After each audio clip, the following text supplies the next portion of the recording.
ওরে কাবা ঘর তওয়াফ করা বোঝে না রে ভক্ত ছাড়া, যে কাবা বানায় আছে নিজে দয়াময়।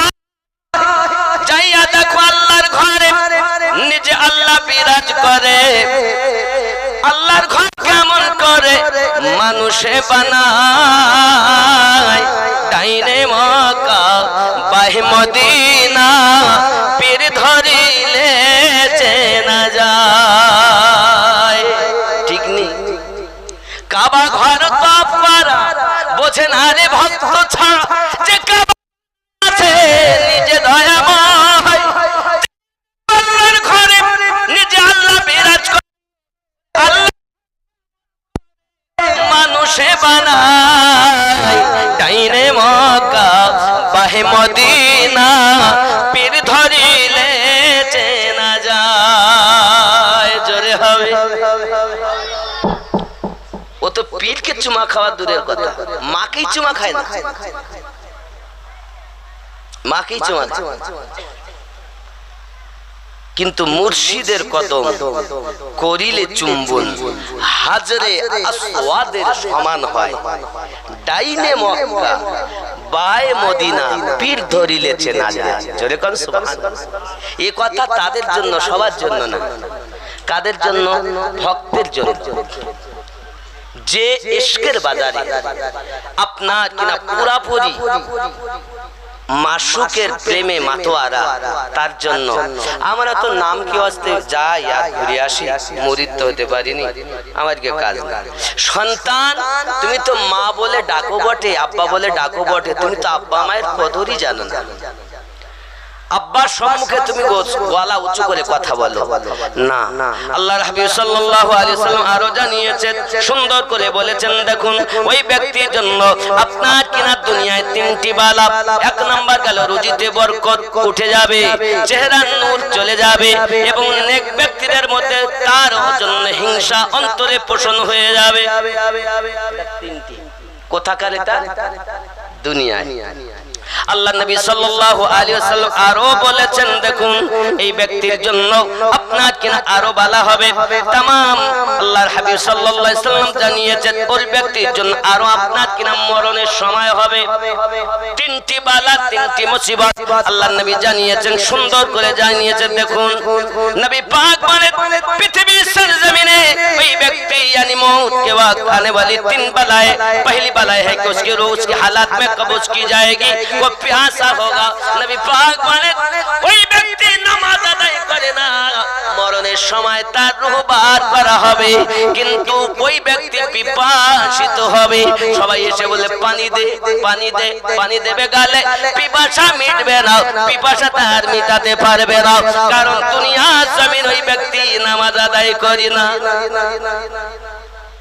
পিপাসা মারা যাবে, পিপাসা। আপনি যদি নবী পাক বলেন পৃথিবীর পানিগুলোকে এনে ওর গালের ভেতরে দাও, তাও তার পিপাসা মিটবে না। কেন? ওই ব্যক্তি নামাজ পড়তো না। কি করতো না? আজ এসেছেন ওয়াজ শুনতে, তাহলে এখান থেকে শিক্ষা নিয়ে যান।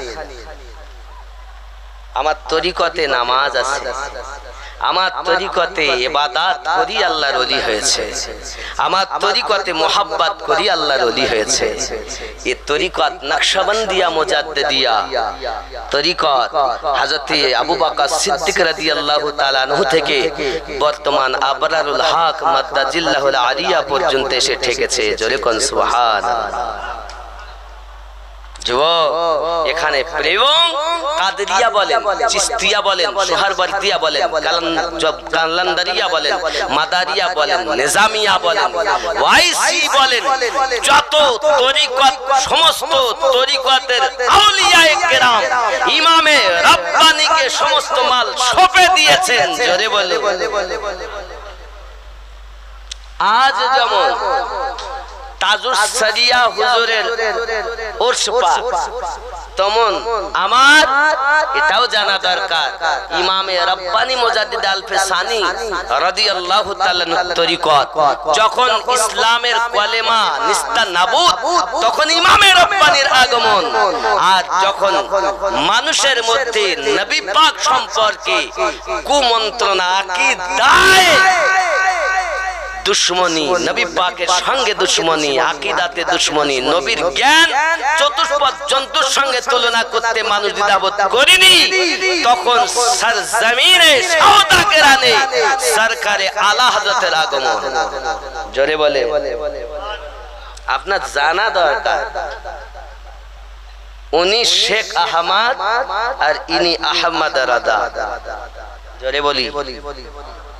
কিন্তু আজ এই সময় ইমামে রব্বানি রাদিয়াল্লাহু তাআলা কে বোঝানো হয় না, সরকারে আলা হযরতকে বোঝানো হয়। সরকারে আলা হযরত তরিকতের ভিতরে ঢুকে ইমাম আর আমার ইমামে রব্বানি মুজাদ্দিদ আল-ফিসানি একটি তরিকতের ইমাম। যদি আমি তাকবীর না দেই তাহলে এরা আমাকে হয়তো আর ডাকবে না। সোর কোথাকার ছদ্মবেশী, আমি এগুলো ভালোবাসি না। মুরিদ হয়নি, রেজবি নাম লিখে দিয়েছে। আশরাফি হুজুরের কাছে মুরিদ হয়নি, আশরাফি নাম লিখে দিয়েছে। হ্যাঁ, আপনি রেজবি লেখেন, অবশ্য আলহামদুলিল্লাহ ভালো, তিনি আমাদের সুন্নি ভাই। কালিমি, বরকতি, আশরাফি, নাইমি, ওয়ারসি, সাবেরি, কালান্দারি, মাদারি যতই আছেন সব আমাদেরই ভাই। তবে আপনি বায়াত হয়ে তারপরে দেন, বায়াত না হয়ে কেন আপনি দিচ্ছেন? কে বলেছে আপনি কদিন পরে আসলেন, পরে এসে বলছে আমি রেজবি? এটা ঠিক মাসলা আমাদের একই, কিন্তু আপনি বায়াত না হয়ে তার দাবিদার সন্তান হিসেবে করতে পারেন না। মুরিদ হওয়া মানে তার কাছে বিক্রি হওয়া। যেদিন বিক্রি হয় তার জন্য রেজবি বলা কর্তব্য, কারণ সে আহমদ দাদা হুজুরের আওলাদের কাছে মুরিদ অথবা ওনার তরিকতে কারো কাছে মুরিদ। জোরে কোন সুবহানাল্লাহ। এটা কথা বুঝতে পারছেন? কিন্তু কিচ্ছু নাই, টুপি আমার লাগিয়েছে যেন দেখি মনে করে যে আমি তো পাক্কা সুন্নি। অনেকে আবার মনে করছে আমি টিটিএস। দেখুন, সুন্নিয়াত আমি ভালোবাসি, খোরাফাত আমি ভালোবাসি। স্টেজে উঠে অমুক কাফের, অমুক কাফের, অমুক কাফের, কে বলতে বলেছে? মানুষকে ভালোবেসে বলতে পারোনি, কাফের ঠিকা নিয়ে বসে আছো। এদের জন্যই দেশ বেশি নষ্ট হয়েছে, এদের জন্যই দেশ নষ্ট হয়েছে।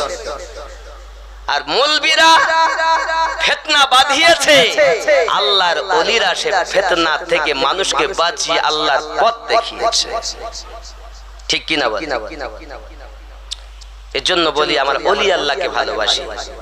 আব্বাজি আমার সোনা মানিক, তাহলে বোঝা গেল পৃথিবীর সরজমিনে যে ব্যক্তি আপনার নামাজ পড়বে না জামাতে, ওই ব্যক্তির জন্য আপনার কিনা মরণের সময় পিপাসিত মৃত্যুবরণ করবে।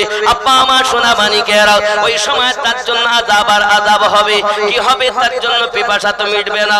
প্যারা নবী সাল্লাল্লাহু আলাইহি ওয়াসাল্লাম আরো ইরশাদ করে জানিয়েছেন, পৃথিবীর জমিনে নবী পাক জানান ওই জন্য তার পিপাসা ছাড়া কিছু হবে না।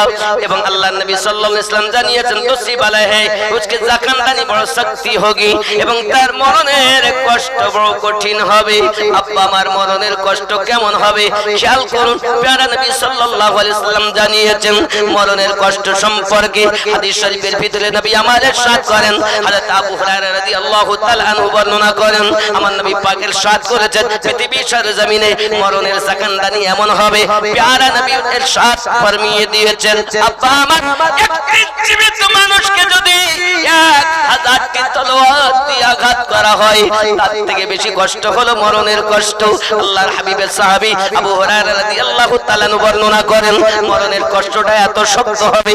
আব্বা আমার সোনা মানিকেরা, একটা আপনার কিনা জীবিত মানুষের চামড়া যদি ছিলে নেওয়া হয় যত কষ্ট হবে। আল্লাহর নবী সাল্লাম একদিন মসজিদ নববীতে হুজরা মুবারাকা থেকে পার হয়ে আপনাকে নিয়ে এসে মসজিদ নববীতে বসে গেছেন। সাহাবায়ে কেরাম রিদওয়ানুল্লাহি তাআলা আলাইহিম আজমাইন আমার নবী পাকের সম্মুখে বসে গিয়েছেন। প্যারা নবী সাল্লাল্লাহু আলাইহি সাল্লাম বললেন, ও আমার সাহাবায়ে কেরাম, আজ কি তোমরা কোন স্বপ্ন দেখেছো? না ইয়া রাসূলুল্লাহ সাল্লাল্লাহু আলাইহি সাল্লাম, কিছুই দেখিনি।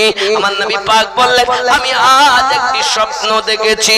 আমাকে দুইজন ব্যক্তি এসে উঠিয়ে নিয়ে চলে গেল। আমি নবী দোজাহান সাল্লাল্লাহু আলাইহি সাল্লাম দেখি রাতের বেলায় যেতে যেতে হঠাৎ করে দেখি একজন আর মলদরের দিক থেকে তলোয়ার চালানো হয় আর মাথার কাছে এনে রাখা হয়, আবার মাথাকে চেরা হয়, পায়খানার ধারে কাছে রাখা হয়, এইভাবে থেকে আযাব দেওয়া হয়। আমি নবী সাল্লাল্লাহু আলাইহি সাল্লাম দেখি ওই ব্যক্তির মাথার দিকটা ভালো হয়, আবার আপনার মলদারের দিকটা আপনার চারা হয়, আর এই দিকে যখন চেরা হয় মাথার দিকটা ভালো হয়, এইভাবে আযাব দেওয়া হয়। প্যারা নবী সাল্লাল্লাহু আলাইহি সাল্লাম বলেন, এমনি করে আযাব কেন দেওয়া হয়? আল্লাহর হাবিব আরেকটু এগিয়ে চলুন। আমি নবী পাক সাল্লাল্লাহু আলাইহি সাল্লাম আরেকটু এগিয়ে গেলাম, দেখতে পাই ব্যক্তি আপনার কিনা লোহার একটি হাতুড়ি নিয়ে দাঁড়িয়ে আছে। এমন সময়তে দেখতে পাই তার মাথাতে আঘাত করা হচ্ছে, মাথায় আঘাত করা হয়। আব্বা আমার মাথা চূর্ণাচূর হয়ে যায়। আব্বা আমার এমন করে তাকে আঘাত করা হচ্ছে, দেখুন না কেন। প্যারা নবী সাল্লাল্লাহু আলাইহি সাল্লাম বলেন, তার হালাত এমন দেখে আমি নবী পাক বড় পরেশান হয়ে গেলাম। কি হালাত, এমন করে তার মাথায় আঘাত করা হয় কেন? মাথা চূর্ণ বিচূর্ণ হয়ে যায় কেন?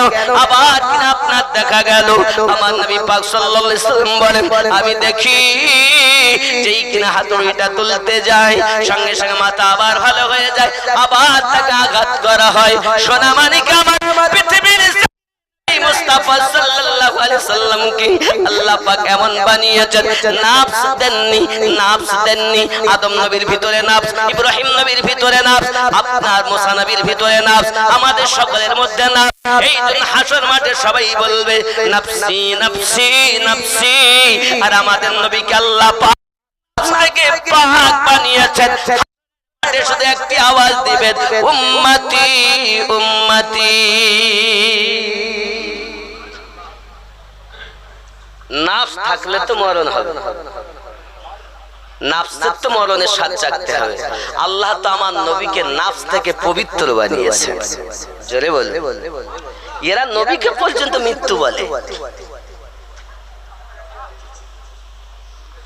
আব্বা আমার সোনা মানিকেরা, শুধু এতটুকুই নয়, প্যারা নবী সাল্লাল্লাহু আলাইহি সাল্লাম বলেন, এরপর আমাকে আরেকটু এগিয়ে নিয়ে গেলেন। আমি গেলাম, দেখতে পাই একটা নহর, নহরে কিছু মানুষ আপনার কিনা হাবুডুবু খাচ্ছে, রক্ত পুজের নহর।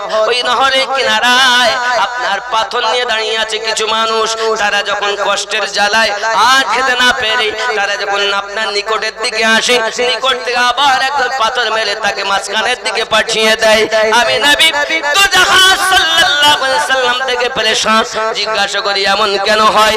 তারা বলে, হুজুর আরো একটু এগিয়ে চলুন। আমি আরো একটু এগিয়ে গেলাম, হঠাৎ করে দেখি একটা আপনার কিনা চুলহা, ওই চুলহার উপর দিকটা সরু, নিচেটা আপনার কিনা বড় আপনার গহরাই, তার মধ্যে আগুন জ্বলতেছে। দেখি নারী আর পুরুষ তার মধ্যে। কখনো আপনার কিনা দেখি নারীটা এসে আপনার কিনা আগুনের মতো হয়ে পুরুষটাকে চাপড়ে ধরতেছে। বাবা, হঠাৎ করে আবার চিৎকার মেরে মেরে কান্না করে। হঠাৎ দেখি সেও আপনার কিছুক্ষণ পর নিজ জায়গায় যায়। আবার এই পুরুষটি আগুনের রূপ ধারণ করে তাকে আপনার চেপড়ে গিয়ে ধরে, এমন সেও চিৎকার মেরে কান্না করে। এইভাবে তার আযাব হতে থাকতেছে। আমি নবী পাক বললাম, ও ভাইয়েরা, এরা কারা যাদের কেমন করে আযাব দেওয়া হয়? ও আকা ইয়া রাসূলুল্লাহ সাল্লাল্লাহু আলাইহি সাল্লাম, আরো একটু এগিয়ে চলুন। আপনার আমার নবী সাল্লাল্লাহু আলাইহি সাল্লাম বলেন, এমনি করে সাহাবায়ে কেরামের ভিতরে বনি কওমের একজন আপনার ঘটনা আমার নবী পাক বর্ণনা করতেছেন। এমনি করে পৃথিবীর সরজমিনে নবী পাক সাল্লাল্লাহু আলাইহি সাল্লামকে দুনিয়ার মাদারাগুলো দেখানোর পর ওই দুইজন ব্যক্তি বলছেন, ও আল্লাহর হাবিব, আমার নাম জিবরাইল, এনার নাম হলো মিকাইল। আল্লাহর পক্ষ থেকে আপনাকে এগুলো জানাতে এসেছি।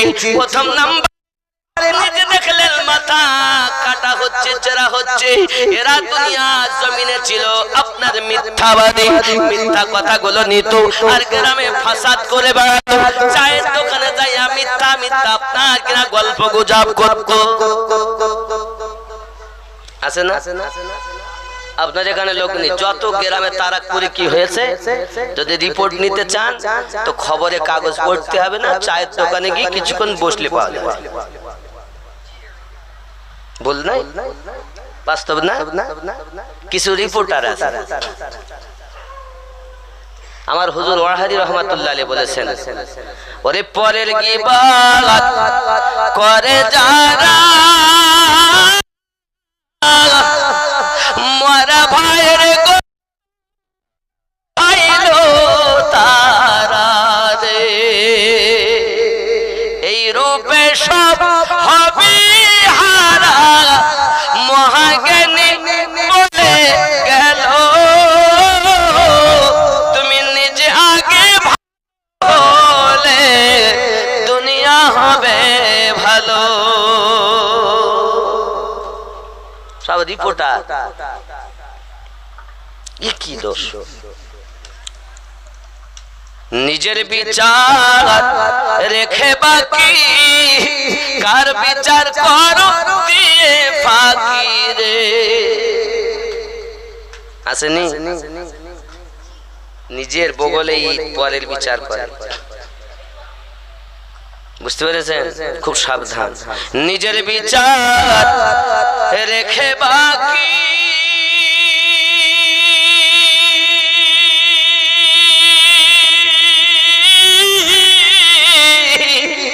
কার বিচার করো দিয়ে ফাঁকি রে। তোমার করিতে আর আছে কি মনকে শুধায় বলো, তুমি নিজে আগে বলে দুনিয়া হবে ভালো। নিজে মন্দ কর্ম করে পরকে কেন মন্দ বলো, দুনিয়া হবে ভালো। আল্লাহুম্মা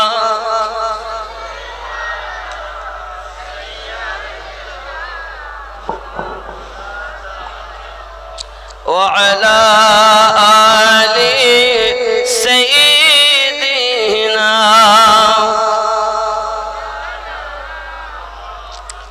আব্বাজি আমার দুনিয়ার জমিনে এমন করে আপনার একের পর এক দেখা যায় ওই ব্যক্তির জন্য বালা ও মুসিবত হয়। বাবা জাকানদানি বড় হবে, বড় কঠিন হবে। জাকানদানির কষ্ট নবী আমার আল্লাহর হাবিবের সাহাবী বর্ণনা করেন। নবী পাক ইরশাদ করেন, বনি ইসরাইল কওমের একজন ব্যক্তি 5000 বছর পর আল্লাহর হাবিব সাল্লাল্লাহু আলাইহি সাল্লামের কথাতে ওই ব্যক্তি জিন্দা হয়ে গেছেন। বনি ইসরাইল কওমের মানুষ চলে যায়। হঠাৎ যেতে যেতে কিছু মানুষ একত্রিত হয়ে আল্লাহর পাকের কাছে দোয়া করেন। নবী পাক সাহাবায়ে কেরাম রিদওয়ানুল্লাহি তাআলা আলাইহিম আজমাইনকে জানাচ্ছেন, ও আমার সাহাবা ওই বনি ইসরাইল কওমের মানুষগুলো আল্লাহ পাকের কাছে দোয়া চেয়ে বলতেছেন, আল্লাহ যদি কবরে আযাব সত্য হয় তাহলে কোন একটা মুর্দা ব্যক্তিকে জিন্দা করে দেন, তার মুখ থেকে আমরা শুনবো। আল্লাহর পাক আল্লাহ তাআলা দোয়া কবুল করলেন। এখন বনি ইসরাইল কওমের মানুষের ভিতর থেকে একজন ব্যক্তি উঠে আপনার কিনার সামনে কথা বলতেছেন। আব্বা আমার তিনি বলছেন, ও বনি ইসরাইল কওমের মানুষেরা 5000 বছর আগে আমার ইন্তেকাল হয়েছে, এখনো পর্যন্ত মরণের ভোগ করতেছি, এখনো পর্যন্ত মরণের যন্ত্রণা 5000 বছর ধরে আমার শেষ হয়নি। বোঝা গেল মরণের কত কষ্ট রে আব্বা। জাকানদানি যদি করতে চান নিজে মরার আগে অমর জীবন বানিয়ে নেন। আব্বাজি আমার অমর জীবন লাভ করতে হবে, কিভাবে করবেন আপনি খেয়াল করুন। পৃথিবীতে আল্লাহওয়ালাদের কাছে চলে যান, আর 3 নাম্বার মুসিবত হলো মরণের সময় ওই ব্যক্তি ঈমান নিয়ে যাবে কিনা সন্দেহ। কোন ব্যক্তি? যে ব্যক্তি নামাজের পাবন্দি করে না, রুজিতে বরকত চায়। আপনি ব্যাংকে চাকরি করেন, মাস্টারি করেন, ডক্টরি করেন, যাই কিছু করেন না কেন, যদি আপনি ইনকাম করে আনেন টাকা হাজার হাজার, থাকবে না বাবা। নবী আমার বেজার, আল্লাহ হলেন বেজার, আপনার ভিতরে নাই আল্লাহর ইবাদত। আছে নামাজ পড়তে অনেকে আছে নামাজই পড়ে না, দরবারে গিয়েও পড়ে আছে না, গিয়ে ঘুমিয়ে থাকে। এই গ্রামের অনেক আছে, আশেপাশ থেকে অনেকে দরবারে যান, আর ওরসে গেলি আমাকে দেখতে পান, বাপজি আমার নামাজগুলো পড়বে। বড় সাধনা এ তরিকতে, বড় মোহাব্বত। তাহলে 3টি দুনিয়ায় 3টি কবরে মরণের সময় নাকি আব্বা আমার কবরে 3টি হবে, তার মধ্যে 1 নাম্বার তার প্রশ্ন বড় কঠিন হবে। কবরে যখন দেওয়া হবে, আব্বা আমার ফেরেশতা এসে জিজ্ঞাসা করবেন, চিন্তা করবেন আল্লাহর হুকুমে। চিন্তা করার পরে বলবেন, আয় মৃত ব্যক্তি, তুমি তোমার দুনিয়ার ভালো মন্দ গুলো তুমি লিখতে থাকো। মৃত ব্যক্তি জিন্দা হয়ে বলবেন, ওগো আল্লাহর ফেরেশতা, আমি দুনিয়ায় ভালো করেছি বা মন্দ করেছি, কেমন করে লিখবো, কিসে লিখবো? আমার কাছে কলম নাই, আমার কাছে কালি নাই, আমার কাছে খাতা নাই, আমার কাছে কিছুই নাই, কেমন করে লিখবো? আল্লাহ পাকের ফেরেশতা বলবেন, ওগো মৃত ব্যক্তি, তোমার গালের থুতুকে তুমি কালি বানায় নাও, তোমার হাতের আঙ্গুলকে কলম বানায় নাও, আর তোমার কাফনের কাপড়টাকে খাতা বানিয়ে নাও। দুনিয়ায় যত ভালো কাজ করেছো তুমি লিপিবদ্ধ করো। আমরা তখন লিখতে থাকবো, নামাজ পড়েছি, রোজা রেখেছি, হজ করেছি, যাকাত দিয়েছি, দান করেছি,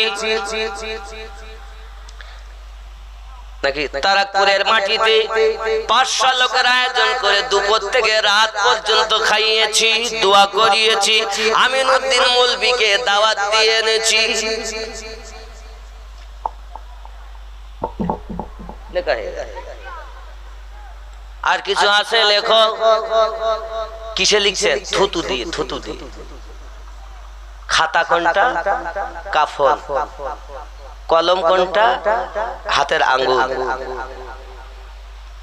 আর থুতু গালে।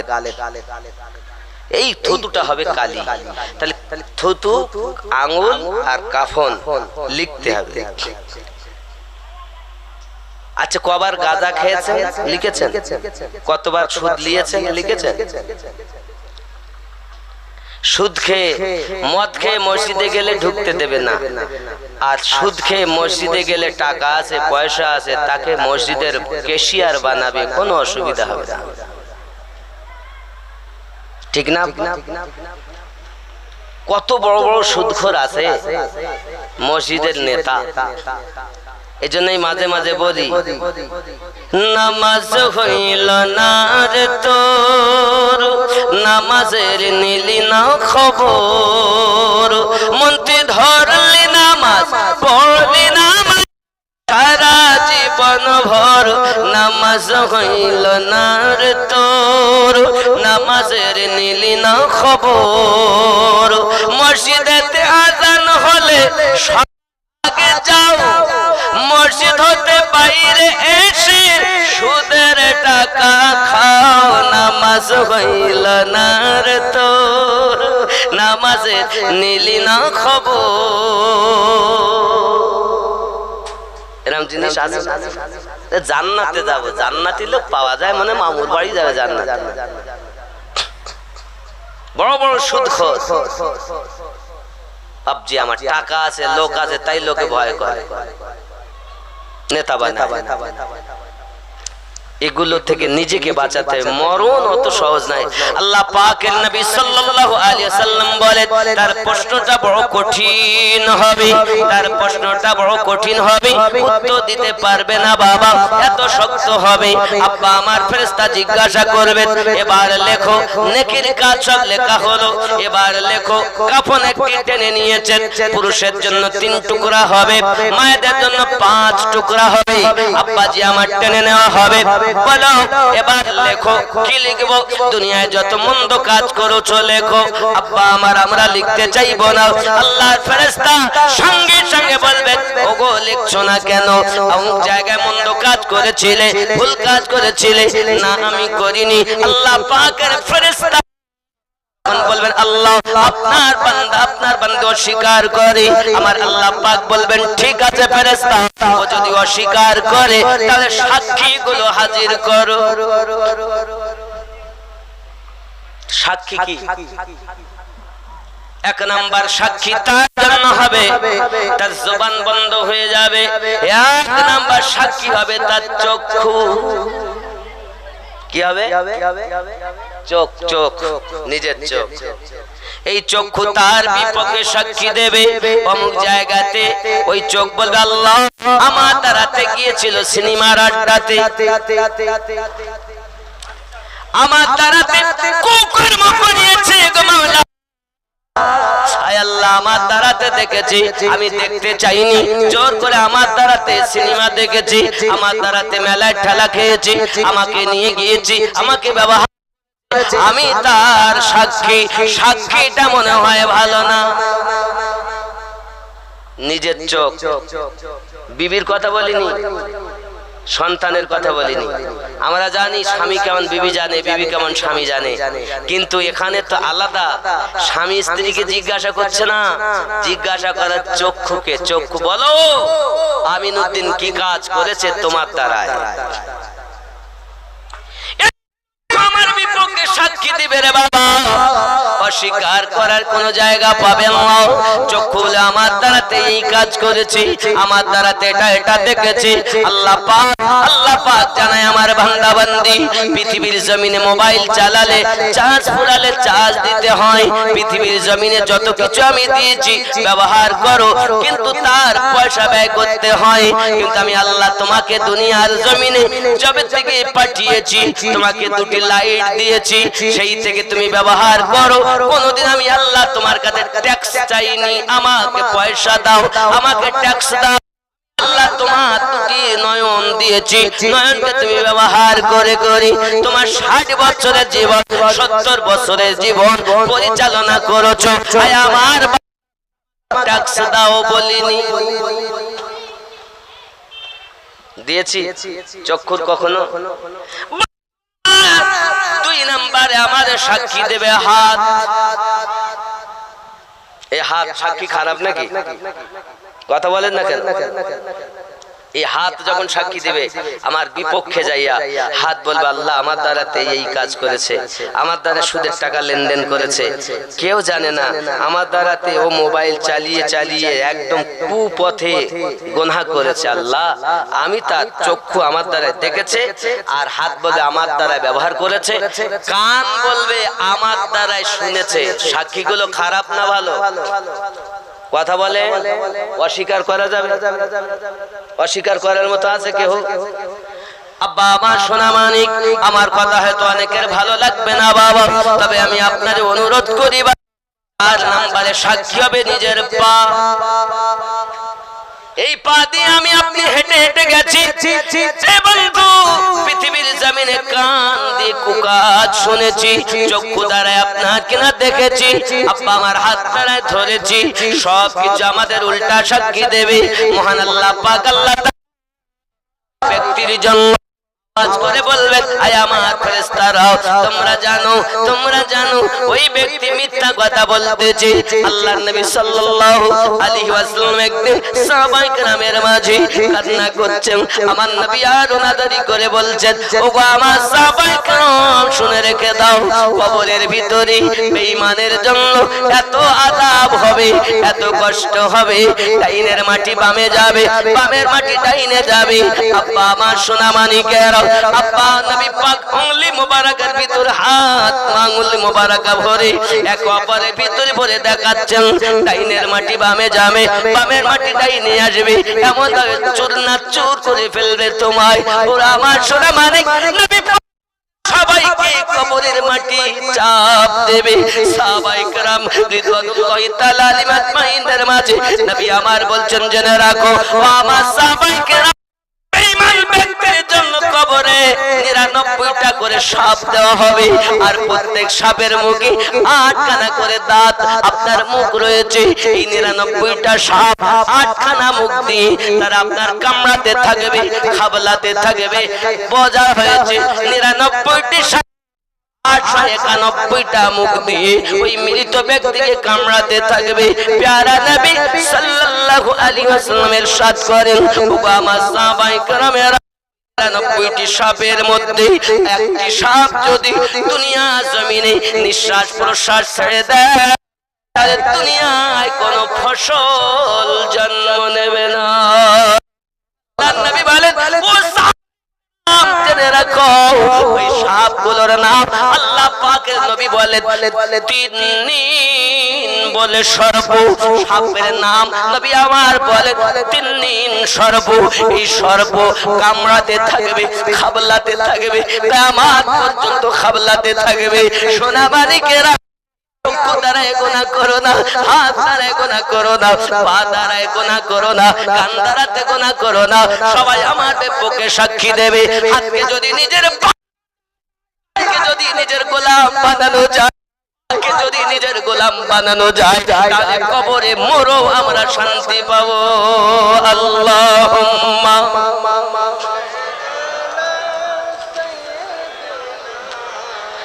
মাওলানা মুহাম্মদ ওয়া আলা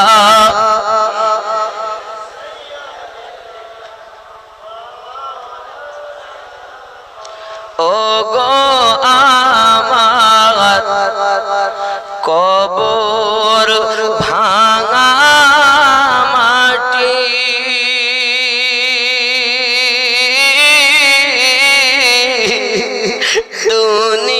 দুনিয়ার সব মায়ার পিছনে তোমাকে জেনেছি খাঁটি।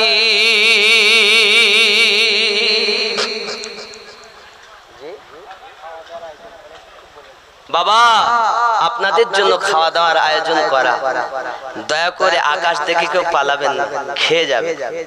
কি শেষ করে দেবো বলছে না? তাড়াতাড়ি না, খাওয়া দাওয়া লাগবে, আকাশের অবস্থা ভালো না। যাই হোক কিছুক্ষণ বলি, রাগ হচ্ছে? বলবো আব্বা আমার এই যেখানে কিছু ছেলেরা আছে না, বড় মোহাব্বত করি, আলামিন ওর সঙ্গে আরো কটা আছে, বোম্বে থাকতে ছেলেটা ও এসেছে, এরা মাদ্রাসার জন্য এরা সদস্য। আমি অনুরোধ করি আব্বা এই গজলটা বলবো, তবে মাদ্রাসা আপনারা শুনেছেন, মাদ্রাসার নামটা পরিবর্তন করে আল জামিয়াতুন নকশবন্দিয়া মুজাদ্দিদিয়া করা হয়েছে। আগে ছিল মাদ্রাসা নকশবন্দিয়া মুজাদ্দিদিয়া সুন্নি মাদ্রাসা, আগে ছিল নকশবন্দিয়া মুজাদ্দিদিয়া সুন্নি মাদ্রাসা, আর এখন ওটাকে পরিবর্তন করা হয়েছে আল জামিয়াতুন নকশবন্দিয়া মুজাদ্দিদিয়া। প্যান কার্ডও তৈরি করতে দেওয়া হয়েছে অচিরেই, খুব জলদি যত শীঘ্র পারা যায় আমরা মাদ্রাসার অ্যাকাউন্ট থাকবে, ওটা আপনারা পাবেন। যদি মনে করেন 50 টাকা 100 টাকা আমরা দিবেন, খুব কষ্ট করে কিন্তু মাদ্রাসাটা চালাচ্ছি। আমি চাচ্ছি সদস্য হয়। কি ও বাবু এখন নিয়ে আসছিস কি? সালামটি নিবেন। আসসালামু আলাইকুম ওয়া রাহমাতুল্লাহি ওয়া আলাইকুম আসসালাম ওয়া রাহমাতুল্লাহি। হুজুর আপনার কাছে আমার একটি আবেদন, আপনার মুখ থেকে আমি একটি গজল শুনতে চাই, সেটি হলো ও গো চাঁদ তুমি বলে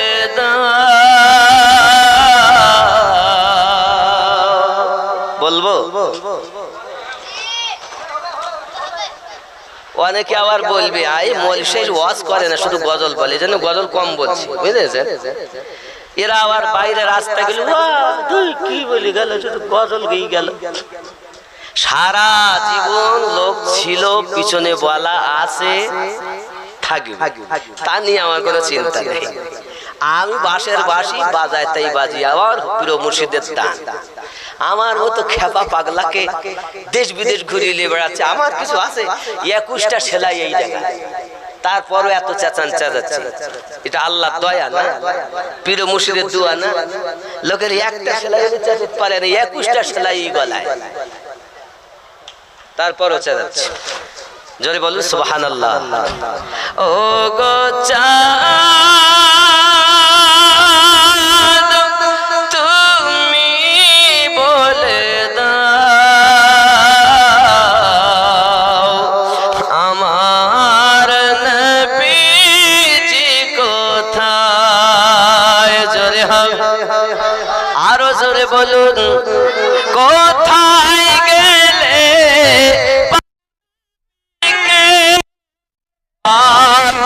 নবীজির রওজায়? ও গো চাঁদ তুমি বলে দাও আমার নবীজি কোথায়? জোরে বলুন, আকাশের তারকারা,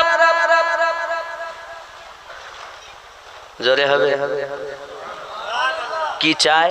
মিঠি মিঠি চায়।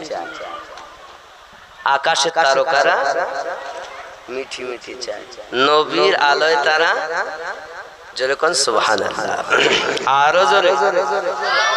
মনে করছেন হয়তো ভুলে গেছে, তুই বলতে না, নাকি ভুলি? আপনাদের জোশ দেখছি আছেন, কারণ সুন্নি মুসলমান কখনো দুর্বল নয়, এদের ঈমানও মজবুত, এদের মুহাব্বত মজবুত। বলুন সুবহানাল্লাহ। আকাশের তারকারা মিঠি মিঠি চায়, নবীর আলোয় তারা নিজেকে হারায়। ও গো চাঁদ তুমি বলে দাও আমার নবীজি কোথায়? আল্লাহুম্মা সাল্লি আলা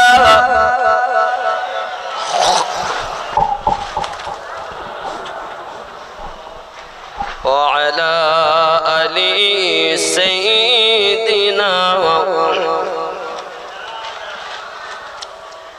লাখ লাখ হাজিরা হজ পাকে যায়, আল্লাহর কাবাকে তারা জড়িয়ে কয়, ও গো কাবা তুমি বলে দাও আমার নবীজি কোথায়? কোথায়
আলি সাইয়্যিদিনা।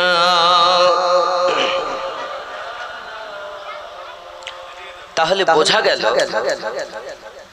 তিন্নিন সর্প, নবী পাক হাদিস শরীফে বলেছেন এই তিন্নিন সর্প তাকে কামড় দিবে, আর ওরা যদি নিঃশ্বাস দুনিয়ার দিকে করে দুনিয়ায় কোনো ফসল জন্ম নিবে না। এটি ছিল আমার নবী পাকের ইলমে গায়েবের সংবাদ। জোরে বলুন। এটা যদি কেউ বিশ্বাস না করে তার ঈমান থাকবে না। নবী দো জাহান সাল্লাল্লাহু আলাইহি ওয়াসাল্লাম আল্লাহ পাক কত সুন্দর জানান, ওয়া আল্লামাকা মা লাম তাকুন তা'লাম, আপনি যাহা জানতেন না আমি আল্লাহ আপনাকে সব জানিয়ে দিয়েছি। জোরে বল। আর এই বেটা বলে নবী দেওয়ালের ওই পিছে কি আছে নবী জানেন না, বলেন নাউজুবিল্লাহ। যারা ওই নবীর কলেমা পড়ে, যে নবী দেওয়ালের পিছে কিছু জানেন না, তারা ওই নবীর উম্মত। আর আমরা এমন নবীর উম্মত যে নবীকে মাকানা ওয়া মা ইয়াকুনের আল্লাহ দিয়েছেন। দুনিয়ার শুরু থেকে শেষ পর্যন্ত সব খবর আমার নবী দিয়েছে। সেই বুখারী কারা জাহান্নামী হবে নবী পাক দিতে পারেন। নাম কি নবী বলেন আমি তাও জানি, তার দাদুর নাম কি তাও জানি, পরদাদুর নাম কি তাও জানি। আমার গসে খুল নবী রাহমাতুল্লাহ আলাইহি বলেন আমার তরিকতে কারা মুরিদ হবে, তার বাপের নাম কি, তার দাদুর নাম কি, তার পরদাদুর নাম কি, এইভাবে পুরো বংশ পরম্পরা আমি আব্দুল আজিজ বলতে পারি।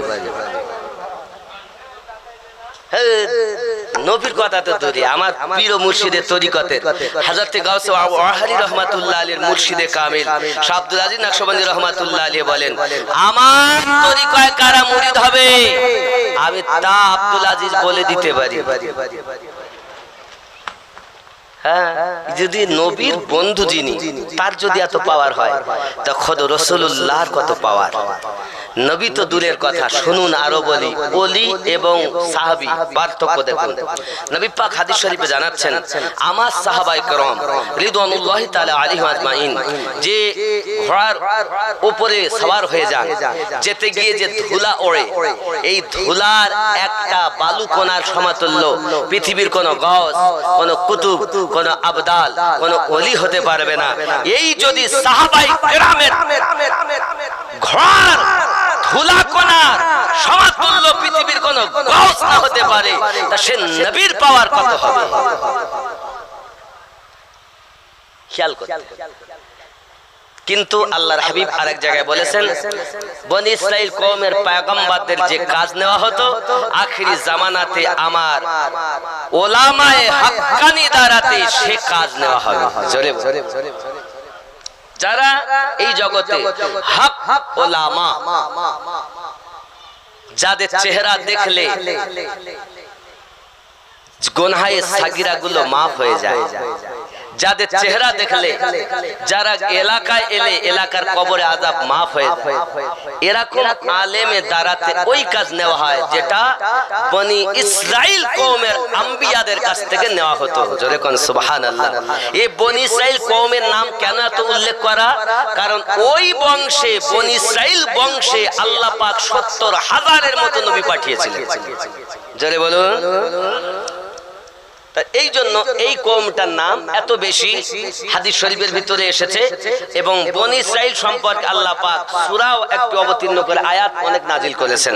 জোরে বলি সুবহানাল্লাহ, আরো জোরে বলি সুবহানাল্লাহ। তাহলে বোঝা গেল प्यासा मरेगा तो सिवाला है कि उसकी जाकानदानी बढ़ सकती होगी, तीसरी वाला है कि ईमान की बर्बादी खतरा रहेगा, और तीन बालाएं जो उनके पहली बाला है कि मुनकर नकीर के सवाल बड़ी सख्ती से होगी, दसवीं बाला है कब्र में ही सख्त अंधेरा होगा, और कब्र शुधु अंधकार अंधकार होबे, आलो पावे ना, কবরে আলো থাকবে না। 3 নম্বরে বলেছেন বলে হে কবর উসকি ইস কদর তঙ্গ হোগি कि ডাইনের মাটি বামে, বামের মাটি ডাইনে যাবে। নবী পাক হাত দিয়ে এইভাবে দেখিয়েছেন। সাহাবায়ে কেরাম আরজি জানাচ্ছেন ইয়া রাসূলুল্লাহ কবরে কি সবাইকে আযাব দেওয়া হবে? নবী পাক বলেন হ্যাঁ।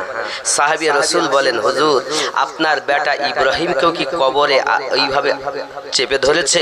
আপনার বেটা কাসিমকে কি এইভাবে চেপে ধরেছে? আল্লাহর হাবিব সাল্লাল্লাহু আলাইহি ওয়াসাল্লাম বলেন ও আমার সাহাবায়ে কেরাম জেনে রাখো কবর কাউকে ছাড়বে না। কবর সাহাবী রাসূল কবর সবকে চাপ দেবে। জেনে রাখো চাপ দুই প্রকারের রয়েছে। এক নাম্বার সন্তানকে মা যখন আপনার বুকে স্তনের দুধ পান করায়, মা দুধ পান করাতে গিয়ে চেপে ধরে আদর করে সোহাগ করে, এই চাপটা মহাব্বতের আদর করা চাপ। এই চাপে সন্তান মারা যাবে না। জেনে রাখো সাহাবায়ে কেরাম কবরে যায় কবর তাকেও চাপ দেবে, তবে মা যেমন সন্তানকে আদর করে চাপ দেয় ঠিক ওইভাবে কবর তাকে চাপ দেবে। আল্লাহর হাবিব সাল্লাল্লাহু আলাইহি সাল্লাম ঘটনা বর্ণনা করতে গিয়ে বলতেছেন আমার সাহাবায়ে কেরাম শুনে রাখো আমার আম্মা ফাতেমা বিনতে আসাদ হযরত আলী রাদিয়াল্লাহু তাআলা আনহুর জননী আম্মা, আমার বড় চাচি আম্মা, আমার পৃথিবীর জমিনে সংবাদ এসেছে নবী গো আপনার চাচি আম্মার শরীর খারাপ হয়ে গেছে। প্যারা নবী সাল্লাল্লাহু আলাইহি ওয়াসাল্লাম নিজ কদম মোবারকায় টুকটুক করে হেঁটে হেঁটে ফাতেমা বিনতে আসাদ রাদিয়াল্লাহু তাআলা আনহার বাড়িতে পৌঁছিয়েছেন। আমার নবী পাক সাহাবায়ে কেরামকে বলেন সাহাবীরা তোমরা জানো আমি নবীজি আমার আম্মা জানের পর সব থেকে বেশি যার কাছে আদর পেয়েছি, যার কাছে আমি যত্ন পেয়েছি, যে আমাকে না খেয়ে খাইয়েছেন তিনি আমার মা ফাতেমা বিনতে আসাদ আবু তালিবের স্ত্রী জুলকন্না। সুবহানাল্লাহ। আমার নবী সাল্লাল্লাহু আলাইহি ওয়াসাল্লাম নিজের গায়ের জুব্বা খুলে দিয়েছেন মায়ের জন্য কাফন বানাবেন বলে। হাদিস শরীফের ভিতর আসছে প্যারা নবী বলেন পৃথিবী সরজমিনে আমার আম্মা ফাতেমা বিনতে আসাদ রাদিয়াল্লাহু তাআলা আনহা কি এমনি করে যখন ইন্তেকাল হয়ে গেল নবী আমার গোসল বানানোর জন্য তত্ত্বাবধান করলেন। আল্লাহর হাবিব সাল্লাল্লাহু আলাইহি সাল্লাম সমস্ত কিছু নিয়ম কানুন বলে দিলেন। গোসল বানিয়ে দেওয়া হলো, নিজের জুব্বা দিয়ে কাফন বানানো হলো, আম্মা জানকে বাইরে রাখা উপরে রাখা। নবী আমার নিজে কবরের ভিতরে নেমে নিজে শুয়ে পড়েছেন, শোয়ার পরে আবার উঠেছেন, উঠে সাহাবায়ে কেরামকে বলতেছেন সাহাবায়ে কেরামেরা আমি নবীজি যার জন্য দুনিয়া জমিন বড় সোহাগ আদর পেয়েছি, যিনি আমার জন্য জীবন কুরবান করেছেন, রাতের ঘুম হারাম করে আমার খেদমত করেছেন, তিনি আমার মা ফাতেমা বিনতে আসাদ। জোরে জোরে বলি সুবহানাল্লাহ। আমার বাবাজি ভাইরা আপনি আপনাদের অনুরোধ করে পৃথিবীর সরজমিনে নবী দুদহা সাল্লাল্লাহু আলাইহি ওয়াসাল্লাম বলেন একবার সাহাবায়ে কেরাম দিগকে নিয়ে বসে আছেন, হঠাৎ একজন মাজাকুজো হয়ে গেছে এমন একজন মহিলাকে আসতে দেখে হাতে তার লাঠি নবী আমার উঠে দাঁড়িয়ে গেছেন, সাহাবায়ে কেরামগণ দাঁড়িয়ে গেছেন। কে এমন ধন্যবতী ভাগ্যবতী মা যার জন্য দোজাহানের বাদশা দাঁড়িয়ে গেছে। এ আমার বাবা হাদিস শরীফে আসি নবী আমার রুমাল মোবারকা বিছিয়ে দিলেন, এমনি করে পায়ে ধুলাবালি হালাত দেওয়ার নবী পাকের চাদর মোবারকাতে তিনি পা দিয়ে আসতেছেন। যত সময় তিনি বসেননি নবী আমার দাঁড়িয়ে বসলেন, তিনি নবী বসে গেলেন, হাঁটুতে হাঁটু দিয়া কি যেন গল্প করলেন, আবার উঠে যাবেন, নবী আমার উঠে দাঁড়িয়ে গেলেন, তিনি ওই রুমালে আমার নবী পাকের চাদর মোবারকায় তার পায়ের ময়লা দিয়ে আবার হেঁটে চলে যাবার পর আমরা জিজ্ঞাসা করি আমার আব্বা আম্মা আপনার কদমে কুরবান নবী গো একবার বলুন না ইনি কে যার ভাগ্য এত ভালো দুজাহানের নবী যার জন্য উঠে দাঁড়িয়ে যান। আমার নবী জানালেন সাহাবায়ে কেরাম আপনারা জানেন না আমি আমার মায়ের দুধ বেশি দিন পান করতে পারিনি, যার দুধ পান করে আমি নবী বড় হয়েছি, সেই দুধ মা হালিমাতুস সাদিয়া রাদিয়াল্লাহু তাআলা আনহা ছিলেন। আমার নবী বিশ্ববাসীকে সংবাদ দিয়েছেন, আমার উম্মতানেরা পৃথিবীর জমিনে মায়ের খেদমত করো, মায়ের সেবা করো, মায়ের দিকে যদি মায়ের নজরে তাকাও কবুল হজের নেকি হবে। আব্বা হলো জান্নাতের দরওয়াজা, মায়ের কদমের তলে জান্নাত। ও সন্তানেরা খবরদার মা আব্বা যেন বেহুরমাতি করবেন না, বাপ মায়ের সেবা করবেন। আল্লাহর হাবিব সাল্লাল্লাহু আলাইহি সাল্লাম নিজে আমল করে হাদিস শরীফ বর্ণনা করে বলেছেন, কবর কাউকে ছাড়বে না, কবরে সবাইকে আপনাকে আযাব দেওয়া হবে, চাপ দেওয়া হবে, কিন্তু ইমানদারের চাপ হলো আদর করে, আর বেঈমানের চাপ হলো ডাইনের পাশলি বামে, বামের পালি ডাইনে, এমন করে চূর্ণাচূর করে দেওয়া আযাব হবে। আল্লাহর বান্দা বান্দি নামাজি হয়ে যাও, পরেজগার হয়ে যাও, এও জগতে লাভ, পর জগতেও লাভ। আল্লাহুম্মা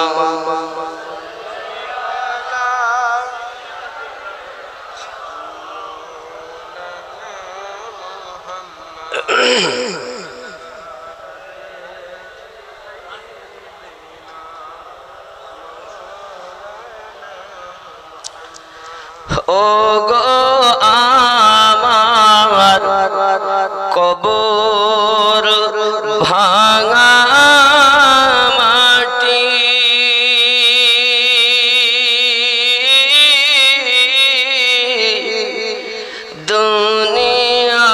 দুনিয়ার সব মায়ার পিছনে তোমাকে জেনেছি খাটি, পেতে দিবে তুমি ধুলির আসর,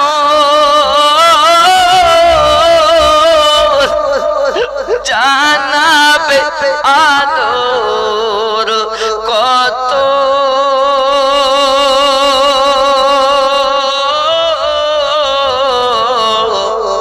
তোমার বুকে শুয়ে পড়িব চির জনমের মতো, রবে না সেদিন পিতা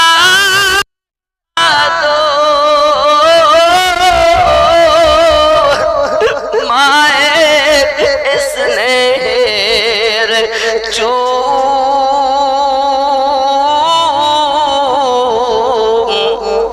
তোমার বুকে শুয়ে পড়িব নিরালানির ঝুম,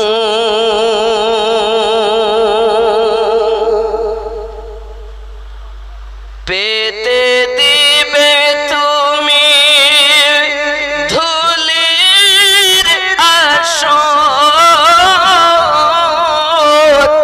জানাবে আদর কত,